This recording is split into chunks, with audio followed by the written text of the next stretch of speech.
Vamos abrir a palavra do nosso Deus, irmãos. Evangelho de João, capítulo 1. Evangelho de João, capítulo 1. Depois de quase um mês e meio, nós vamos terminar o capítulo 1, se Deus permitir. Verso 35 até o final do capítulo 1. Diz assim as Sagradas Escrituras. No dia seguinte, estava João outra vez na companhia de 2 dos seus discípulos. E vendo Jesus passar, disse: Eis o Cordeiro de Deus. Os 2 discípulos, ouvindo dizer isto, seguiram Jesus. E Jesus, voltando-se e vendo que o seguiam, disse-lhes: Que buscais? Disseram-lhe: Rabi, que quer dizer mestre, onde assistes? Respondeu-lhes: Vinde e vede. Foram, pois, e viram onde Jesus estava morando, e ficaram com ele aquele dia, sendo mais ou menos a hora 10ª. Era André, o irmão de Simão Pedro, um dos que tinham ouvido o testemunho de João e seguido Jesus.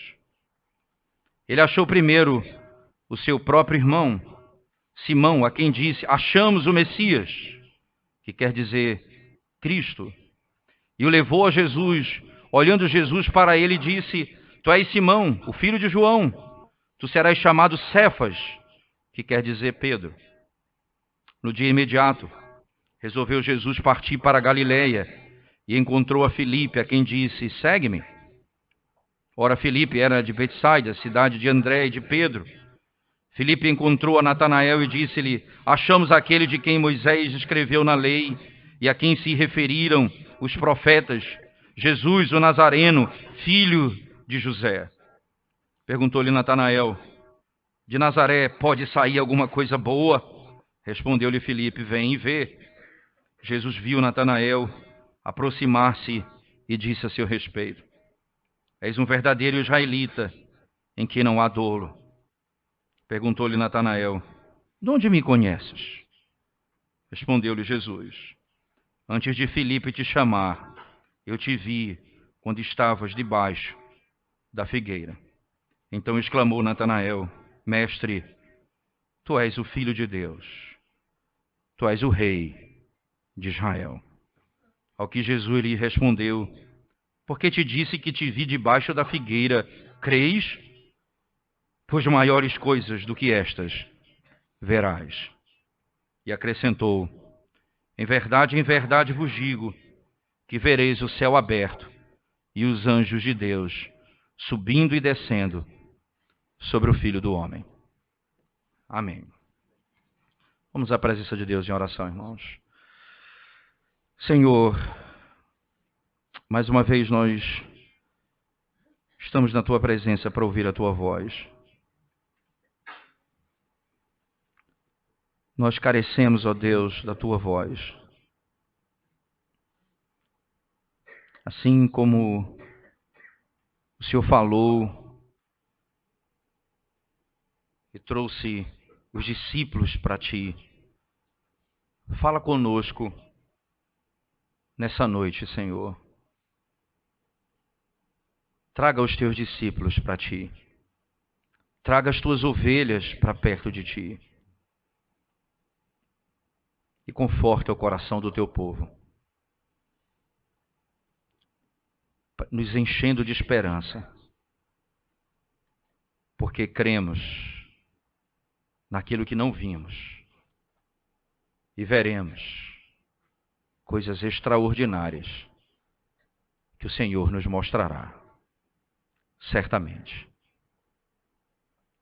Exalta o Teu nome nessa noite. Edifica a Tua igreja. Em nome de Jesus. Amém.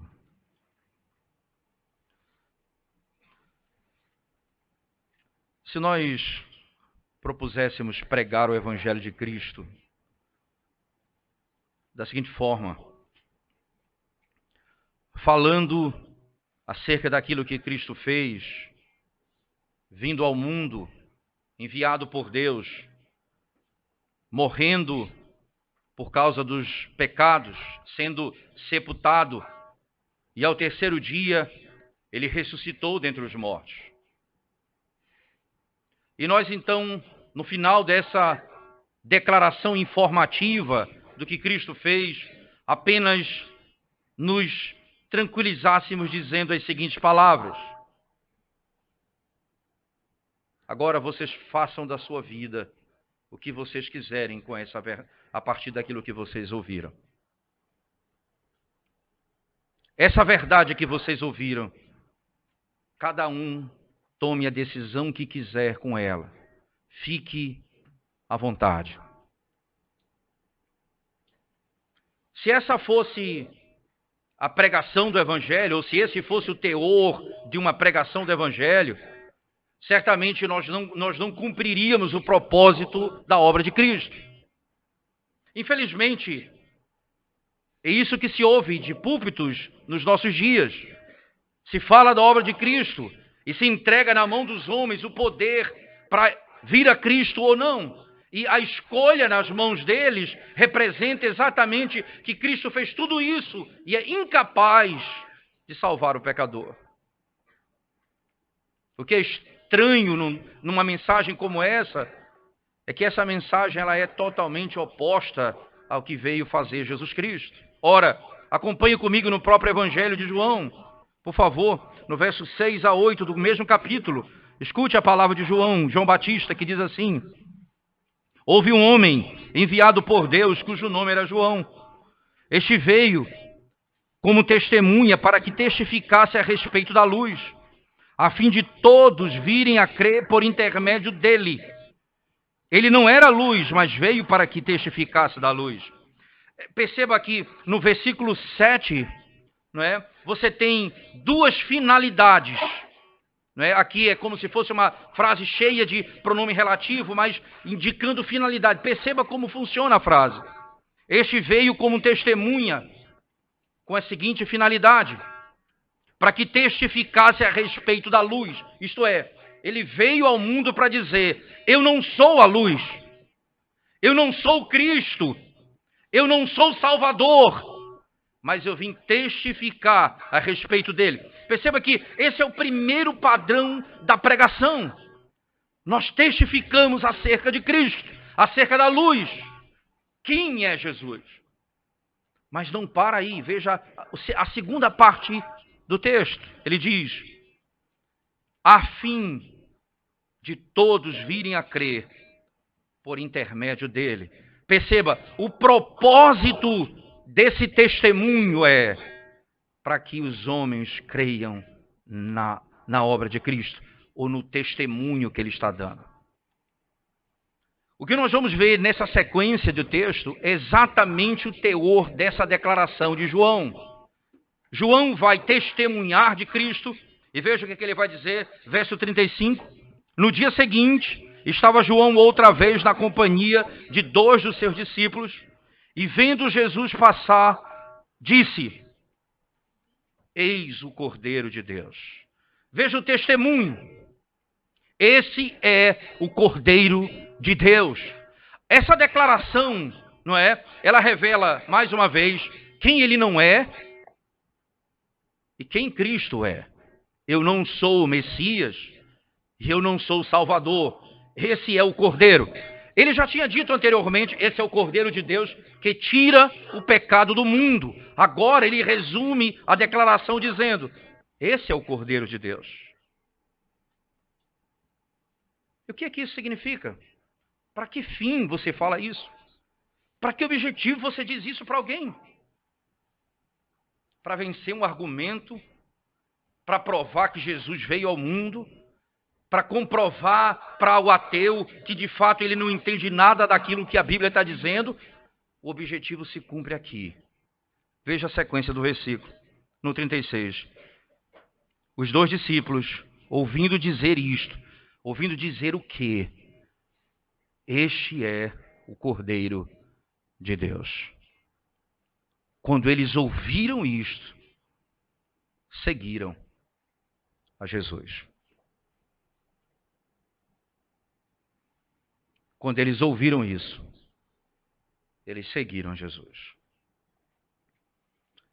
Propósito do testemunho de quem é Cristo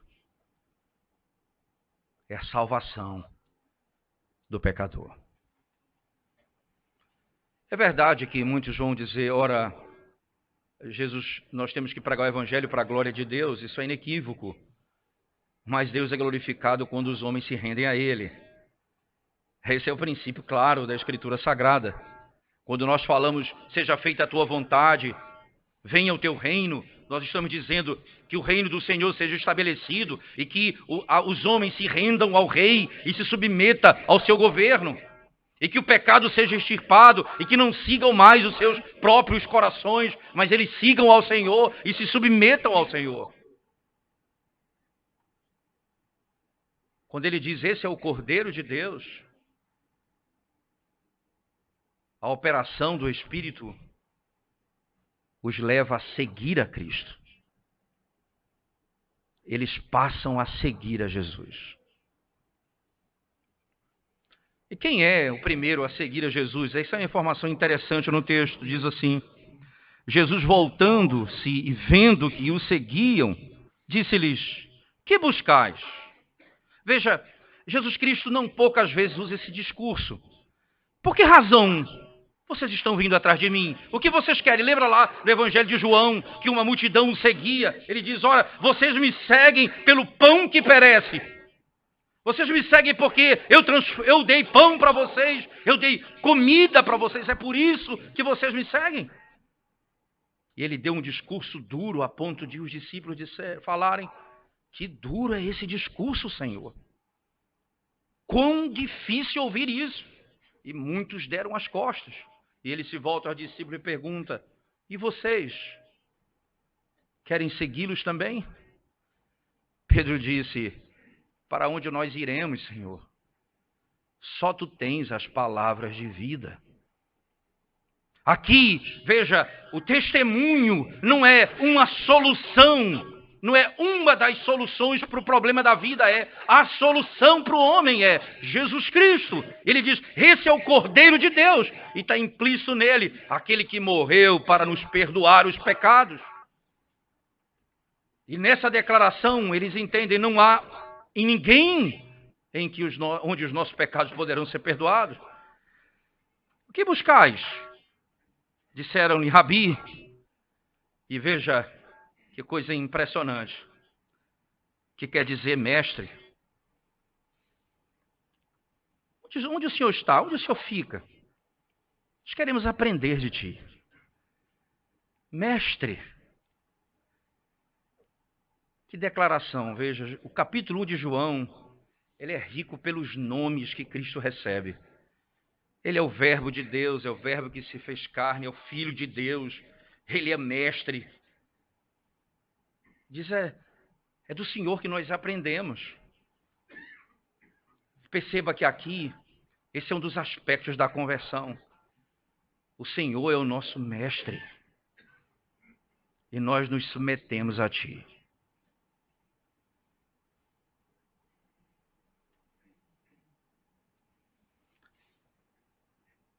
Esqueço de um irmão muito chegado meu, cidade próxima de Recife, que nas suas maiores lutas espirituais um dia caiu da fé de um modo grave e se tornou islâmico, se eu posso chamar assim. Ele foi não sinagoga, ele foi ser o que se chama de muçulmano. Ele foi servi-lo nessas doutrinas. E ele lia, aprendia. Eu chegava na casa dele, me impressionava com isso. Ele tinha lá, ele estava com o seu texto ao Corão lendo, e ele se prostrava diante dele, e ele fazia as suas vigílias. E esse homem um dia conheceu a Cristo. E um dia, ele ia no metrô da sua cidade para Recife, e ele teve uma crise tão profunda que ele ficou perdido sem saber para onde ia, o que fazer. E bateu um pavor na alma dele tão profundo que ele não sabia o que fazer e para onde ir. Então naquele momento ele desceu na primeira parada que pôde e pegou, voltando para a cidade, chegou em casa, se ajoelhou. Eu lembro das palavras dele, se ajoelhou. Ele disse: eu botei o rosto no chão e disse: Mestre, Cristo, Senhor, eu abandonei os teus ensinamentos. Tenha misericórdia de mim. E ele pegou, junto com seu pai, pegou todo o material que tinha e foi lá atrás no quintal e queimou tudo. Um homem de Deus hoje, servo do Senhor. Mas essa declaração me chama a atenção até hoje quando vejo alguém dizer: Mestre, eu aprendo de ti. Onde tu estás, Senhor? Eu quero ir lá na tua casa, ouvir os teus ensinamentos. Eu quero aprender da tua palavra, Senhor. Eu quero te conhecer. É uma declaração que traz glória ao Senhor. Esse é o Cordeiro de Deus. Isso tem o intuito de salvar o pecador. E agora, aquele que me ensina é o Cordeiro de Deus. O que me instrui é o Cordeiro de Deus. É dele que eu aprendo. E é aos pés dele que eu quero me assentar. E qualquer outro ensinamento que venha se opor ao ensinamento do meu mestre não serve para mim. Não serve para mim. Ele continua dizendo: por favor, respondeu-lhes: vinde e vede.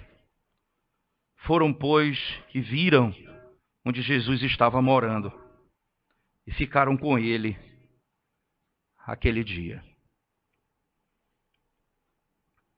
A conversão, ela produz o desejo de estar com o Senhor. Interessante que lá no Evangelho de Marcos, no capítulo 3, quando o evangelista descreve a chamada, ou o chamado dos discípulos, dos apóstolos, é interessante que o texto usa uma linguagem mais ou menos assim. Ele chamou a quem ele quis para estar com ele. Para estar com ele.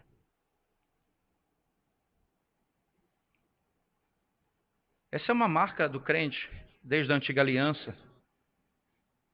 Enoque, da descendência de Adão, andou com o Senhor. Essa é uma marca do crente. Eu vejo Noé, ele era um homem que andou com o Senhor. E ele chama os seus discípulos para andar com ele. Ninguém vai poder falar como o mestre se não andar com ele. Ninguém vai poder entender o mestre se não ouvi-lo. E ora, e uma vez que nós ouvimos, e uma vez que nós aprendemos, e uma vez que nós gastamos tempo com ele, até o nosso modo de falar muda. Mesmo querendo negar a Cristo, Pedro não conseguiu, porque disseram: você fala como um deles. Você fala como um deles. Quando ele estava diante do Sinédrio, preso para ser julgado, e as declarações poderosas de Pedro, então o Sinédrio disse: esse homem não é aquele pescador incauto? Como pode falar coisas tão extraordinárias como essa? E aí o texto diz: eles perceberam que ele havia andado com Cristo. Não há como, irmãos, não há como o nosso andar com Cristo não mudar a nossa linguagem, não mudar o nosso modo de falar, a nossa visão de mundo, a nossa perspectiva das coisas. Não há como. O que é que tem acontecido conosco? Nós não temos estado com o nosso mestre. nós não temos gastado tempo com o nosso Mestre. Nós não temos lido a palavra do nosso Mestre.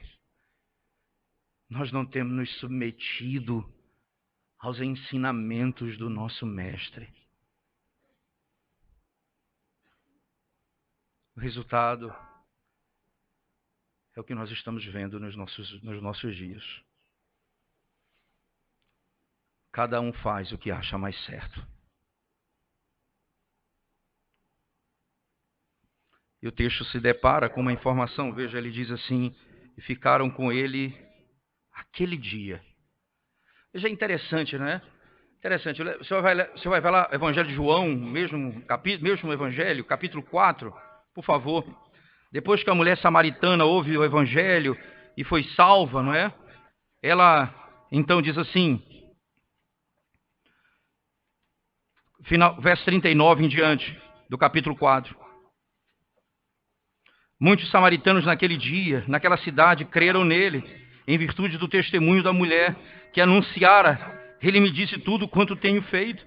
Vindo, pois, os samaritanos ter com Jesus, pediam-lhe que permanecesse com eles. E ficou ali 2 dias. Essa é uma necessidade natural do crente. Fica conosco, Senhor. Nós queremos que o Senhor fique aqui conosco. Não saia da nossa casa. É por isso que o crente, quando ele está em tribulação, ele deseja estar na casa de Deus. Porque lá ele está com o Senhor, ele deseja cantar a palavra de Deus. Ele deseja ouvir a palavra de Deus. Porque ele quer estar com Ele. Quando ele estava aqui, Senhor, nós queremos que o Senhor fique conosco mais um tempo. Fica aqui com a gente. Ele ficou mais 2 dias. Ora, irmãos, esses 2 dias é a esperança da eternidade. Ele disse: onde eu estou, vocês vão estar comigo também. Eu vou para um lugar, eu vou preparar um lugar, para que lá, onde eu estou, eu possa receber vocês também. Não é à toa que João, Pedro, no Monte da Transfiguração, vamos fazer uma tenda aqui, é muito bom estar aqui contigo, na tua glória. É bom estar na tua presença. Quanto tempo nós temos gasto com o Senhor?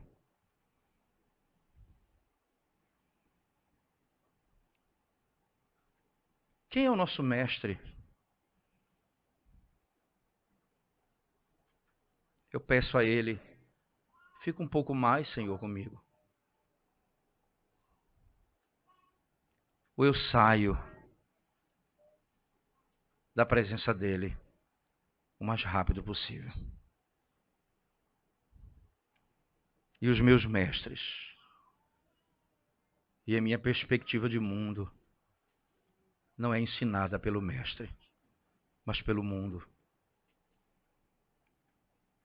Quanto tempo nós gastamos com o Senhor? Sequência do texto diz assim, verso 40, era André, o irmão de Simão. Então, agora ele revela o nome do discípulo. O nome dele chama-se André. E aí diz, irmão de Simão. Simão Pedro, um dos que tinham ouvido o testemunho de João e seguido Jesus. Ele achou primeiro o seu próprio irmão. Simão é quem disse, achamos o Messias, que quer dizer Cristo. Interessante que essas histórias são muito parecidas, o capítulo 1, capítulo 2, capítulo 3, capítulo 4. Capítulo 1, esses 2 discípulos aqui. O capítulo 2, a história de Caná. E a história também da purificação do templo. O 3 com Nicodemos. O 4 com a mulher samaritana. Todos eles. Todas essas narrativas aqui elas revelam que eles vão aprofundando o conceito e o conhecimento de Cristo, até dizer, tu és o Salvador. É interessante que num texto, e aqui vem acho que um aspecto fundamental para nós, quando nós falamos em missões, veja que ele veio salvar o homem perdido. E veja que em Atos, no capítulo 1, o Espírito vem sobre a igreja e impulsiona a igreja pelo mundo. Não é? Você tem histórias extraordinárias de homens que deixaram suas pátrias, deixou sua pátria, sua cidade, sua família, para ir para outro lugar totalmente diferente, pregar o evangelho. E lá, eles proclamando a Cristo, trouxeram homens a Cristo. Mas a primeira narrativa de João fala de um irmão salvando outro irmão. Fala de André pregando para Pedro. Eu encontrei o Salvador. Certamente a expansão do evangelho se dará pela igreja indo pelo mundo, mas esse texto nos chama a atenção. Acho que não adianta nós pensarmos nisso, se não pensarmos na nossa própria casa. O pai que não pensa nos seus filhos. O irmão que não está preocupado com o seu outro irmão. A mãe que não se preocupa com seus filhos. André disse, eu quero falar de Cristo. E o primeiro é o meu irmão. É da minha casa. E quantas vezes, irmãos, nós vivemos com as pessoas constantemente ao nosso lado e nós deixamos as oportunidades passar. Todas elas.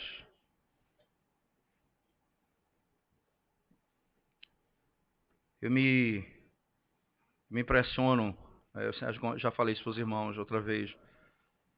A minha mãe tem uma sede impressionante de onde ela chega, no lugar que ela chega e tem alguém que não conhece o evangelho, ela que senta com a pessoa e quer falar de Cristo para ela ali. Não?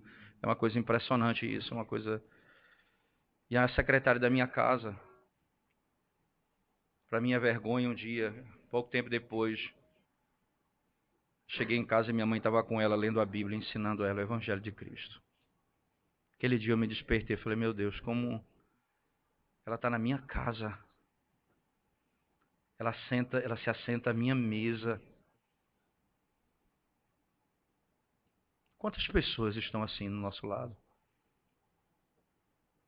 Nós só queremos o trabalho delas, o que elas têm para nos oferecer, como elas podem nos servir. Elas vão para o inferno se Cristo não as libertar. Não é só o meu irmão, é quem está comigo. Pessoas que assentam no ônibus do meu lado. Pessoas que trabalham comigo. Oportunidades que passam, que vão, vai e vem. Família que nós visitamos e achamos que vamos voltar outra semana e vamos voltar outra semana. E temos por certo que essas pessoas um dia vão ouvir o evangelho, mas nós não pregamos o evangelho a ela. Não temos essa preocupação. O texto diz, André, o irmão de Simão, Pedro, um dos que tinham ouvido o testemunho de João e seguido a Cristo, ele achou primeiro o seu próprio irmão. Veja o detalhe do verso 41. Ele achou primeiro o seu próprio irmão. Simão, a quem disse, achamos o Messias. Achamos o ungido de Deus. Encontramos o Salvador. E tem algo mais precioso para dizer para alguém? Tem algo mais glorioso para você falar para alguém? Encontrei o Salvador. E às vezes, irmãos, isso não está na nossa vida. Boyce, no seu comentário, ele diz assim: provavelmente é um sinal que talvez o indivíduo nem tenha sido salvo. Ele não deseja dizer para os outros: eu encontrei o Salvador. Porque essa é a marca do crente. Porque ele dá testemunho de Cristo para a salvação do pecador.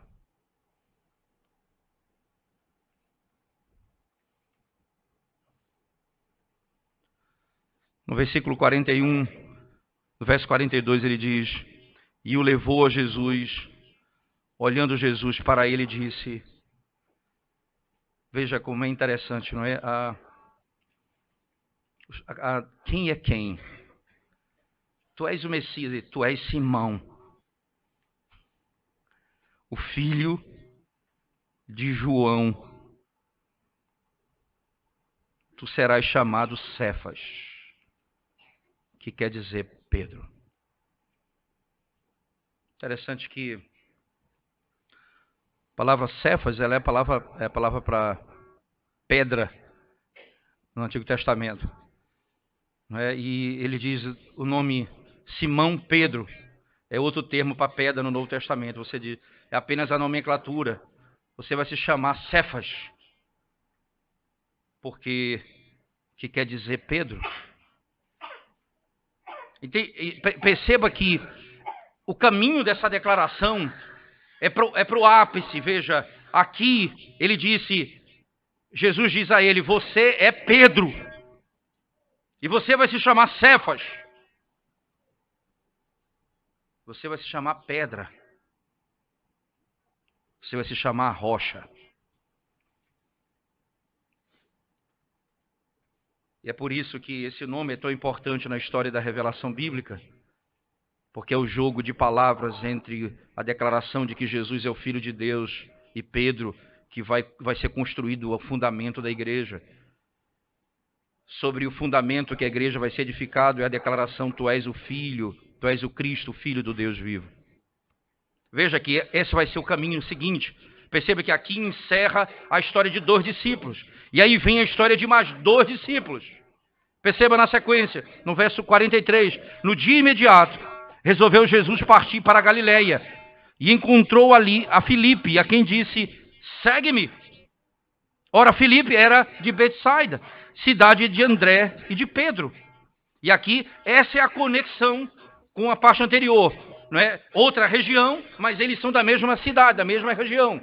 E aí ele diz: Filipe encontrou a Natanael e disse-lhe: achamos aquele de quem Moisés escreveu na lei e a quem se referiram os profetas, Jesus o Nazareno, filho de José.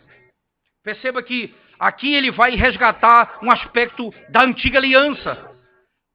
Esse que nós encontramos, porque quando ele disse lá na parte anterior, esse é ungido, ele está se referindo também à antiga aliança, porque todo o ofício do Antigo Testamento era por meio de unção.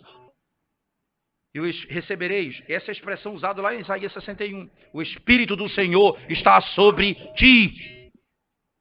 Ele é ungido por Deus. Aqui agora ele está dizendo, esse profeta, esse rei e esse sacerdote, ele vem da antiga aliança declarado por Moisés e os profetas. Esse é aquele que a antiga aliança declarou. Esse é aquele que está no texto do Antigo Testamento, prometido pelos profetas. E aí, no 46, perguntou-lhe Natanael: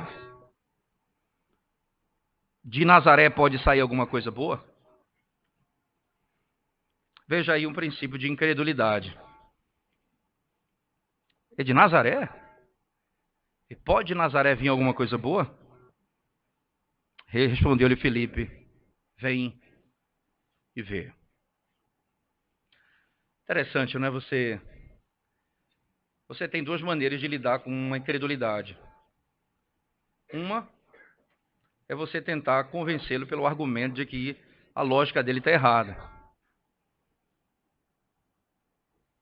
O outro é dizer: vem e vê.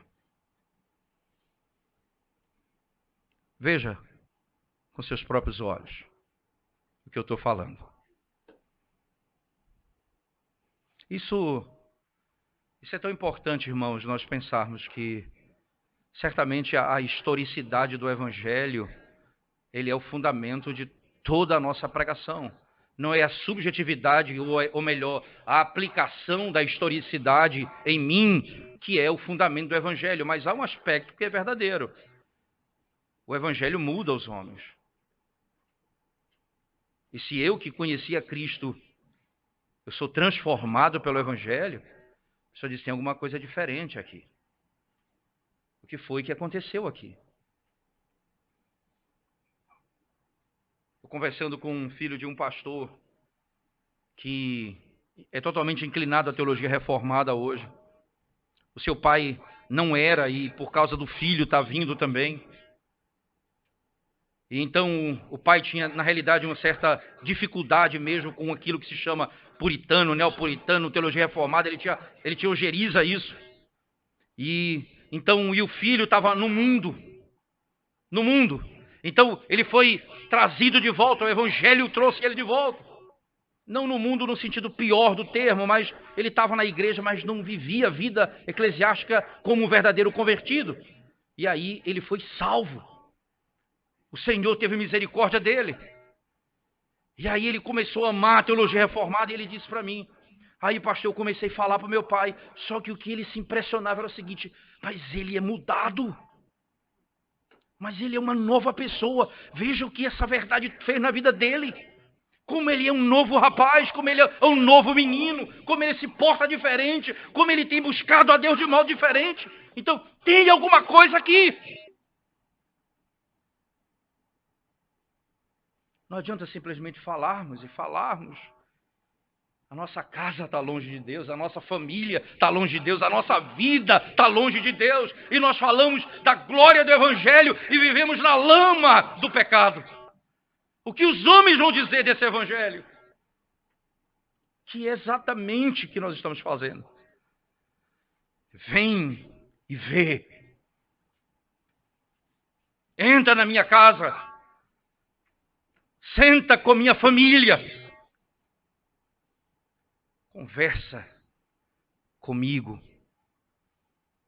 Vem e vê.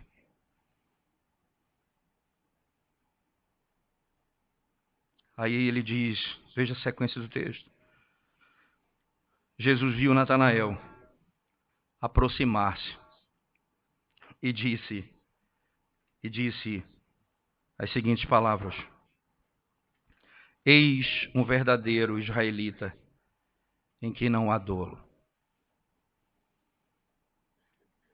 Ele se aproxima, esse Natanael que disse: pode vir ver alguma coisa boa de Nazaré. Quando Jesus olha para ele e diz: esse é um verdadeiro israelita, em quem não há engano. Interessante, porque no final do texto, ele vai falar de uma escada. E nessa escada, os anjos sobem e descem. Ele está se referindo ao que aconteceu com Jacó. Certamente, Cristo é essa escada que nos conecta, nos liga a Deus. E provavelmente, alguns comentaristas vão dizer que provavelmente essa expressão, um homem que não há engano, é uma associação com a própria palavra Jacó, que era um homem que era um enganador, e que foi transformado, e que foi mudado pelo Senhor, e que recebeu o nome de Israel, que agora já não é mais enganador, mas é príncipe de Deus. Ele diz: olha, aquele homem, esse é um verdadeiro israelita, que não há engano. Nós acabamos de cantar o salmo que diz: não há dolo. Essa é Salmo 15, quando a expressão do texto diz assim, por favor: aquele que os olhos têm por desprezível o malvado, honra quem teme ao Senhor, jura sem se retratar, mesmo que sofra dano próprio. empresta sem agiotar, também suborno não aceita, para inocentar, para inocentes condenar, quem deste modo proceder jamais será, pois, abalado.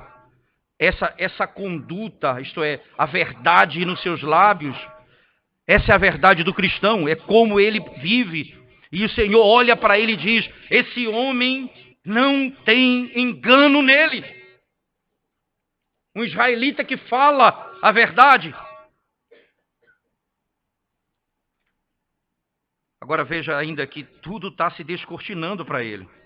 Perguntou-lhe Natanael: de onde me conheces? Como é que o senhor sabe isso de mim? Respondeu-lhe Jesus: antes de Filipe te chamar, eu te vi quando estavas debaixo da figueira.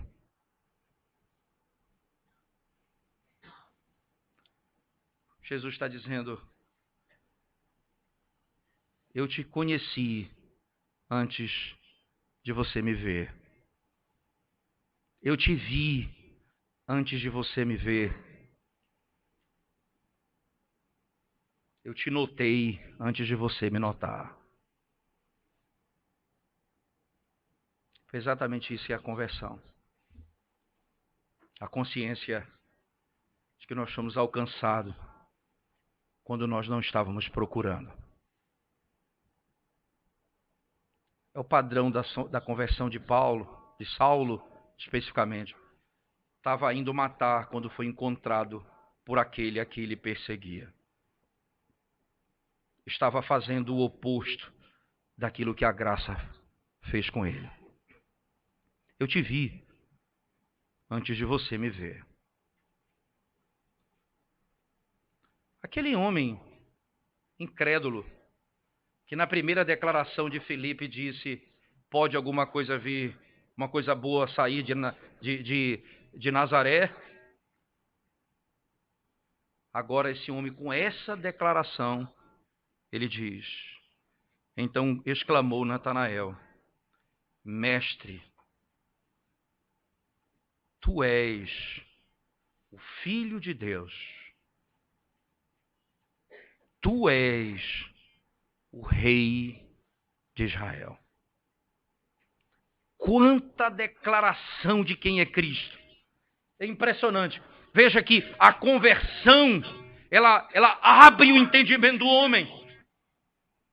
E como é que alguém pode dizer: tu és o Filho de Deus? Jesus já tinha dito isso lá em Mateus, no capítulo 16, quando Pedro, depois de perguntado: quem dizem os homens que eu sou? Eles dizem que tu és profeta, que tu és Elias. E vocês? Pedro disse: tu és o Cristo, o Filho do Deus vivo. Não foi carne nem sangue quem tu revelou, mas meu Pai que está nos céus. A conversão nos faz compreender quem é Jesus. Tu és o Cristo. E veja como como que fazendo o envelope da primeira verdade, quando aquele primeiro discípulo disse, André disse, mestre, aqui ele diz mestre, mas ele vai adiante. Tu és o Filho de Deus. Tu és o Rei de Israel. Jesus disse, por que te disse que te vi debaixo da figueira, crês? E veja que essa é exatamente a declaração. Porque eu falei isso, você creu. Maiores coisas do que estas verás. E aí agora ele vai dizer o que ele vai ver. Veja o texto dizendo, e acrescentou, em verdade vos digo, que vereis o céu aberto, e os anjos de Deus subindo e descendo sobre o Filho do Homem. E aqui, perceba que aqui é a imagem da escada de Jacó, em que desciam anjos E subiam anjos por ela. E aqui ele está dizendo, é isso que você vai ver. Você vai ver que o Filho do Homem é aquele que leva o homem a Deus. O Filho do Homem, o Cordeiro de Deus, é aquele que é o caminho para Deus. Não existe outra possibilidade. Você vai ver aquilo que os homens não podem ver. A plena declaração de que Jesus Cristo é o Cordeiro de Deus e o caminho que nos leva a Deus. Aquela narrativa de Jacó lá em Gênesis, ela é interpretada aqui em João como sendo Cristo, aquele que nos leva para Deus. Aquele que nos leva para Deus. Perdão dos nossos pecados. Lembra das palavras de João. Tu és o Cordeiro de Deus que tira o pecado do mundo. Tirar o pecado do mundo é perdoar o pecado. E quando ele apontou dizendo, esse é o Cordeiro de Deus, está implícito toda aquela declaração. Ele perdoa os nossos pecados. O perdão dos nossos pecados, então, é o momento em que nós nos tornamos conhecedores daquilo que nós não podíamos conhecer. É o curso de teologia mais profundo que alguém pode ter. Quando os pontos se conectam na vida do homem. Quando ele tem certeza do perdão do seu pecado. É isso, exatamente isso que Hebreus, no capítulo 8, no verso 10 ao 14, vai dizer. Quando ele diz que a nova aliança que o Senhor fará conosco, não haverá necessidade mais de que alguém ensine ao outro, porque desde o menor até o maior, todos me conhecerão. Aí o verso tem uma pausa e uma explicativa dizendo, porque ou pois eu perdoarei os seus pecados. Eles me conhecerão, o menor até o maior, porque eu perdoarei os seus pecados. Esse é o Cordeiro de Deus. E esse conhecimento traz entendimento. Mestre, Filho de Deus, Rei de Israel, o caminho que nos leva a Deus. O perdão dos nossos pecados. Nós podemos compreender a glória do Evangelho. O que exatamente o Evangelho tem feito na sua vida? Quem é Cristo para você?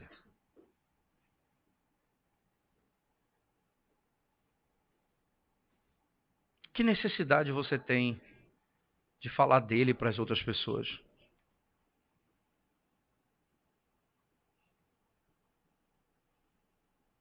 Como tem vivido a sua casa que está em Cristo no Evangelho?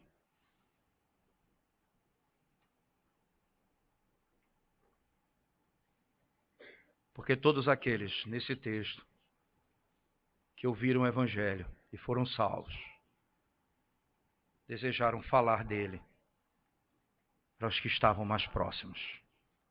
Em casa, já no caso de Filipe, para um amigo, Natanael, que não era irmão, mas era um amigo.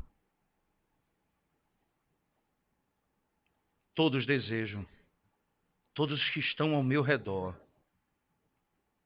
conheçam ao Senhor. Porque Ele é o Salvador do homem. Nós temos e precisamos dessa convicção. Para o bem da nossa casa, para o bem da igreja, para o bem dessa nação. Nós precisamos falar de Cristo a todos os homens com quem nos encontrarmos. E nós precisamos urgentemente. E precisamos, antes disso,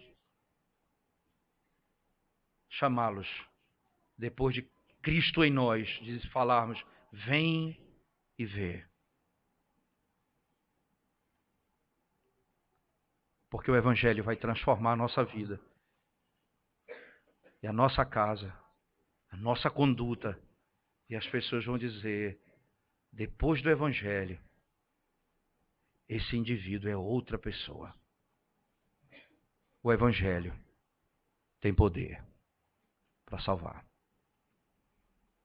Vamos à presença de Deus em oração mais uma vez, irmãos. Nós te damos graças, bendito Deus, por tua palavra nessa noite. Somos desafiados, ó Deus, por teu Evangelho. E carecemos da tua misericórdia, Senhor. Porque somos pecadores indignos. E tanta falha, Senhor Deus, e tantos erros. Assiste-nos, ó Deus, nas nossas fraquezas. Enche-nos do teu Espírito, Senhor.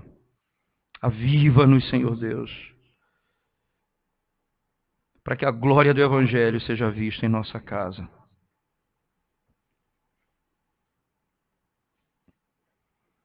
Permita-nos, ó Deus, ainda na terra dos viventes, proclamarmos a tua honra e a tua glória com a nossa vida, com os nossos lábios, para os nossos parentes mais próximos, para os nossos amigos, para os nossos vizinhos e para o mundo.